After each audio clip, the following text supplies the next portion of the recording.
सुंदर शिशु ने जब रखे 7 कदम, रोशन हुआ आसमां सारा, चरण चिन्ह पर पूजे 7 कदम। जन्म के 5वें दिन महाराज शुद्धोधन ने राज्य के चारों ओर से 108 ज्ञानी पंडितों को आमंत्रित किया।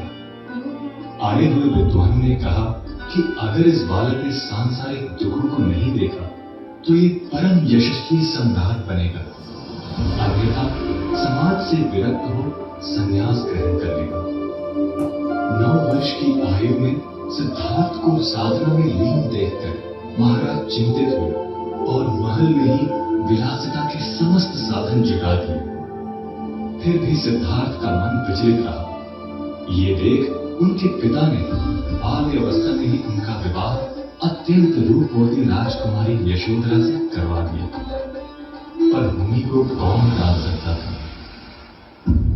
29 वर्ष की आयु में सिद्धार्थ को पहली बार महल से बाहर जाने की अनुमति मिली।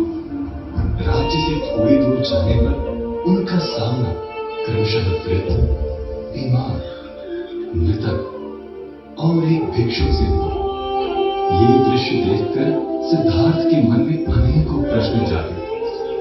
वृद्धावस्था टल न पाए, स्वस्थ काया कब रोगी बन जाए, मौत से कोई जीत न पाए और ये भिक्षु कहां चलता जाए। इन्हीं प्रश्नों से विचलित सिद्धार्थ ने निश्चय किया कि वे विलासिता को त्याग कर सत्य की खोज में निकल पड़ेंगे। आषाढ़ पूर्णिमा की रात्रि को वे अपनी पत्नी और पुत्र राहुल को छोड़ सत्य की खोज में निकल पड़े। अनूमा नदी पार कर उन्होंने अपने केश काट दिए और सन्यासी वस्त्र धारण कर लिया। वे दक्षिण दिशा में मगध की राजधानी राजगढ़ पहुंचे। महाराज बिंबिसार के अनुरोध पर सिद्धार्थ ने वचन दिया कि लक्ष्य प्राप्ति के बाद वे पुनः वापस आएंगे। अपनी खोज जारी रखते हुए गौतम 2 विद्वान ब्राह्मण अरत कलम और उद्दका राम पुत्र की शरण में जा पहुंचे। गहन ध्यान और तपस्या के बाद भी जब उन्हें संतोष प्राप्त नहीं हुआ, तब गौतम ने निरंजन नदी के किनारे 5 अन्य सन्यासियों के साथ घोर तपस्या कर अपनी काया को कृष्ण कर लिया।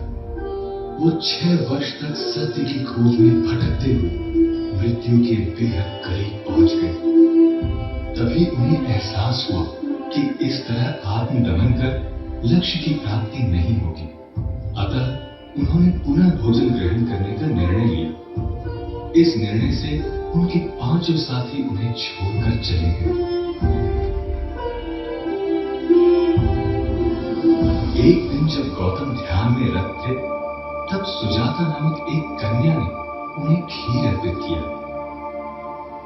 लक्ष्य प्राप्ति के पूर्व सुजाता द्वारा दी गई खीर उनका अंतिम भोजन था। उन्होंने 7 सप्ताह की घोर तपस्या प्रारंभ की। दानवों के राजा मार गए, छल, बल, भय आदि से उनकी तपस्या भंग करने के अनेक प्रयत्न किए, परंतु अटल गौतम अपने ध्यान में लीन रहे। तभी अचानक उन्हें पूर्ण शांति और निर्मलता की अनुभूति हुई।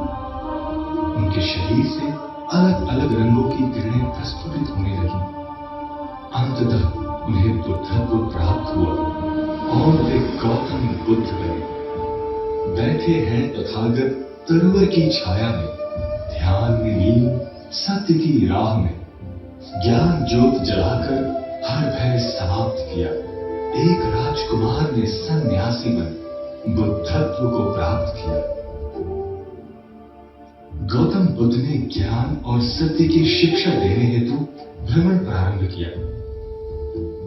गया से वे सारनाथ पहुंचे। सर्वप्रथम उन्होंने अपने उन 5 साथियों को दीक्षा दी और संघ की स्थापना की। बुद्ध आजीवन घूम घूम कर सत्य का प्रकाश फैलाते रहे।